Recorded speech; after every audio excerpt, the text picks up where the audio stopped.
कौन सुनेगा किसको सुनाऊं, इसीलिए चुप रहता हूं। नमस्कार, आप देख रहे हैं बजाते रहो न्यूज इंडिया और मैं हूं राज कुंद्रा। हमारा चैनल सच को दबाता नहीं बल्कि झूठ की बजाता है। आज हम लोग कालिंदी कुंज थाने पे हैं, जहां पे एक बार फिर से लव जिहाद का मामला सामने है, जिसके कारण समाज के वो लोग यहां पे खड़े हैं इंसाफ दिलाने के लिए। साथ में हमारे निगम पार्षद जी भी हैं।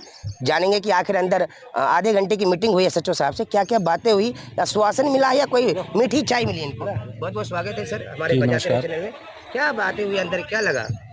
देखिए, अभी हमारे यहाँ का ए पॉकेट का एक मामला है, जिसमें हमारी 16 साल की बच्ची है, जिसको उसी की गली का एक विशेष धर्म से है लड़का, वो उसको बातों में बरगलाकर और यहाँ से ले गया। ये मामला जो है कुल मिलाकर लव जिहाद का एंगल है, और उसमें अभी हम उनके माता पिता के साथ और हमारे कॉलोनी के जो सामाजिक वरिष्ठ कार्यकर्ता हैं उनके साथ अभी हम एसएसपी साहब से लगभग आधा पौना घंटा हमारी मीटिंग हुई है। और मीटिंग में आश्वासन ना होकर हमारा पूरा जो है उन्होंने सहयोग दिया है, और जो इसमें उचित कार्रवाई है उसके उनके माता पिता के सामने ही। और अभी एसएसपी साहब ने निर्देश दिए हैं कि एक टीम जो है जहां भी उसकी लोकेशन पाई जाएगी वहां पर भेजकर और उसको बुलाया जाएगा लड़के को, और जो उसके परिवार से जुड़े हुए जो भी लोग हैं उनको भी अभी 2 मिनट पहले ही उनको उठा के लेके आए हैं थाने में, और उनसे पूछताछ होगी। जहां भी उसकी लोकेशन ट्रेस होगी उनको बुलाकर पूछताछ की जाएगी और उनको पकड़ा जाएगा। जी, तो कब से बच्ची गायब है? देखो, बच्ची कल से पता लगा है, बच्ची गायब है। बाकी हमारे सुनील भाई हैं, इनको पूरी जानकारी इस चीज़ की। सुनील भैया आप बताइए। बच्ची 2 बहनें थी। ये हमारे यहाँ पुस्ते के पास पड़ता है, बड़ा स्कूल लाल बिल्डिंग जिसे बोलते हैं। दोनों बहनें एक साथ ही स्कूल जाती हैं, एक 10वीं में एक 12वीं में। तो छोटी वाली जो 10वीं में थी लड़की, बड़ी लड़की ने बोला, का नाम लक्ष्मी है, कि बेटा बहन तू अंदर चल, मैं कॉपी लेके आ रही हूँ। तो कॉपी भी लिया उसने दुकान से, लेकिन 7:15 बजे ही इस लड़के के साथ में वो निकल गई है। अब लड़का क्या बहका के ले गया, क्या बोल के ले गया, ये तो जब आएगा तभी पता लगेगा। उसके पहले तो कुछ पता लगने वाला नहीं है। और इस तरह का मामला मैं जो जैसे मानता हूँ, इस जे कॉलोनी के अंदर आम बात है, जिसको पुलिस भी एक बहुत नॉर्मल ढंग से लेती है, जिस पे ढंग से कार्रवाई नहीं करती है। क्यों? पुलिस भी सोचती है यार 30 दिन है, 30 दिन में 35 केस हैं, 35 लड़कियां जा रही हैं, ये है वो है। इस तरह का पुलिस बड़े नॉर्मल ढंग से लेती है। लेकिन इस तरह के जो मामले, लड़की नाबालिग है, 16+ है, इसमें कार्रवाई होनी चाहिए और बच्ची जल्द से जल्दी आनी चाहिए। और इस तरह का जो मामला चल रहा है, ये जैसे बताते हैं लव जिहाद है, ये सब ये मामले ख़त्म होने चाहिए, क्योंकि इनसे भाईचारा घटता है और समाज में जो है एक गलत मैसेज, गलत असर पड़ रहा है। क्या बचाव कैसे हो सके इससे? आप जैसे बताया कि यहाँ पे बहुत सारे होते रहते हैं, कैसे इन लोगों को बचाया जा सके, कैसे कोई उपाय? बचाने का मतलब है, यहाँ पे स्मैक, गांजा दबा के चलता है। लड़के स्मैक पीते हैं, स्मैक पीने के बाद में और गांजा पीते हैं, लड़ाई झगड़ा करना। बेचारी लड़कियां हैं, छोटी छोटी बच्चियां होती हैं, उन को तंग करना रास्ते में।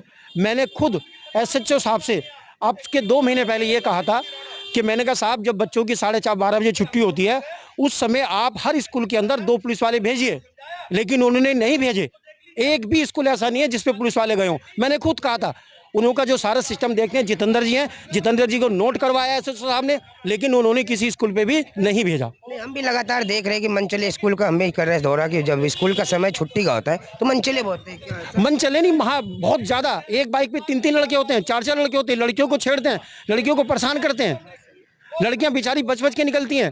इस बात की शिकायत कितनी बार थाने में दे चुके हैं, लेकिन कोई कुछ नहीं होता। अब से पहले भी स्टाफ था जो थोड़ी बहुत कार्रवाई करता था, देखता था, स्कूलों पे जाता था। लेकिन इस वक्त तो इतना बुरा हाल है, इस थाने के अंदर, कालिंदी कुंज थाने के अंदर कोई पुलिस वाला किसी भी स्कूल पे बोलने के देखने को राजी नहीं है, जबकि बोला जाता है, समय समय में बताया जाता है। आज चाय पिलाई गई है, क्या लगता है? चाय तो हमारे एसएचओ साहब की, मैं तो खैर मुझे कहने में क्या फ़र्क पड़ता है, हमारे एसएचओ साहब जी इतनी मीठी चाय पिलाते हैं जिसको सामने वाले को मीठा कर देते हैं। बाकी काम तो जो हो ना हो वो अलग बात है। संतुष्टि करना, आश्वासन देना हमारे साहब को बहुत अच्छी तरह आता है। बातचीत से साफ पता चल रहा है कि क्षेत्र में चल रहे नशे के कारोबार के कारण ही कहीं ना कहीं ये मामला आए दिन थाने के बाहर नजर आता है। आज नई बात नहीं है इस थाने का। गब्बर भैया हैं जो समाज के हित के लिए हमेशा लड़ाई में करते हैं और उन लोगों से लड़ते हैं जो समाज के खिलाफ जाता है। आज क्या बात हुई, किस बात को लेकर आज आप बात? जे कॉलोनी पॉकेट 1 में एक बेटी स्कूल जाती है, 12वीं क्लास की विद्यार्थी है। 16.5 साल उसकी आयु है। उसी गली में जिहादियों का घर है। वो जिहादी नेहरू प्लेस में जो उसकी रेहड़ी लगाते हैं, पूरा ग्रुप है इन लोगों का। उस लड़की ने उसको उस गली से जाना, इंस्टाग्राम ये चीज़ें पे उसको लड़की को अपने प्रेम जाल में फंसाया। क्योंकि लड़कियां हमारी समझ नहीं पाती, भोली भाली होती है। और इनका एक लव जिहाद नाम से एक संगम कार्य होता है, जिसे ये कहते हैं कि जन्नत मिलेगी अगर हिंदू की बेटियों के साथ तुम लव जिहाद करके और उसकी जो है आगे उसकी बोली लगा के उसको अपने इस्लामी देशों में या कहीं भी बेच दें। हमारी बहन बेटियां और आए दिन देख रहे हैं आप, मेरे कहने से मत सुनो, जो हो रहा है उसे भी देखो। क्या आए दिन हो रहा है, सूटकेस में बहन बेटियों को मार के फेंका जा रहा है, छतों से फेंका जा रहा है, ट्रेनों में आगे फेंका जा रहा है मार के। ये लव जिहाद का एंगल है और हमारी बहन बेटियों को हमको समझना पड़ेगा इस चीज को। रोकने का क्या उपाय है? कैसे रोकने का जनमानस हर सनातनी को खड़ा होना पड़ेगा, अपनी बच्ची को काउंसलिंग करनी पड़ेगी, उनको बैठा के समझाना पड़ेगा कि जो हो चुका है, जो पहले हुआ था, इस चीज को बेटा देखो कि हमारे समाज में ये लोग कौन है जो हमारी बहन बेटियों को बहला फुसला कर ये लव जिहाद कर रहे हैं। और हर सनाती को खड़ा होना पड़ेगा। आज एसएचओ साहब से बातचीत हुई, क्या लगा आपको? एसएचओ साहब से बात करिए। एसएचओ साहब ने कहा है कि भाई ठीक है, ये चीज़ें मैंने सारी लिखी है, जो जो हमें पता थी हमने उनको बताया। और वो अपनी तरीके से भी पता कर रहे हैं इस चीज़ को कि भाई ये जो है इसको हमको ऐसे करेंगे। झारखंड का वो मूल निवासी बताया गया है, उसके लिए भी पुलिस ने अपनी एक मतलब जो है टीम भेजने की बात कर ली है। टिकट बुक कराए हैं, गाड़ी से जाएंगे। और हमें विश्वास है कि भाई एसएचओ साहब जो आपने अभी बातें करी हमारे सामने, उन बातों पे अमल करके हमारी बच्ची को सब कुशल हमारे बीच में वो लावे और उन पर कड़ी से कड़ी कार्रवाई होवे, कड़ी से कड़ी कार्रवाई होवे। जो भी सूत्रधार है, 1 हो या 70 हो या 17 हो, सब पर कार्रवाई होवे। नाबालिग का केस, अपहरण का केस लगे, बलात्कार का केस लगे, जो भी इसकी आपकी संशोधन संविधान में जो दफाएं हैं वो केस लगावे। नरमी ना बरते, कोई ऊपर से फोन आवेगा, कुछ लेन देन भी कर सकते हैं ये लोग, क्योंकि इनका एजेंट आ रहा है। तो बिल्कुल प्रशासन की भी उम्मीद मैं करता हूँ, हाथ जोड़ कर अपील भी करता हूँ, कहीं ऐसा ना हो जाए कि अगर ये बेटी ना मिली हम लोगों को सड़कों पे आना पड़ जाए। अगर यहाँ सुनवाई नहीं हुई तो हम ऊपर जाएंगे, ऊपर से भी फिर ऊपर बैठेंगे, बड़े अफसर बैठे हुए हैं। हमें चाहे गृह मंत्रालय जाना पड़े, हम वहाँ भी बैठेंगे, धरना देंगे बेटी के न्याय के लिए। ये कोई राजनीति पॉलिटिकल बात नहीं है, ये सच्ची बात है। इस बात को हर हिंदू समझ ले, और नहीं तो बहुत देर हो जाएगी। क्योंकि आज इस गरीब की गई है और रईसों की भी जा रही है, बहन शत्रुघ्न सिन्हा जैसे की, मकान का नाम रामलीला, क्या नाम रामायण, और बहन जिहादी से ब्याह करके वहाँ गाय खा मांस खा रही है। लड़की का जो फोन नंबर है उससे कनेक्ट है, और ये कोई इंस्टाग्राम होती है उस पर उसका नंबर आया है, इस्माइल करके कुछ है, वो उसने पैसे मांगे लड़की के थ्रू। एक इंस्टाग्राम पे 5 वो चल जाती गई हैं, तो उसमें वो चीजें पकड़ में आई हैं।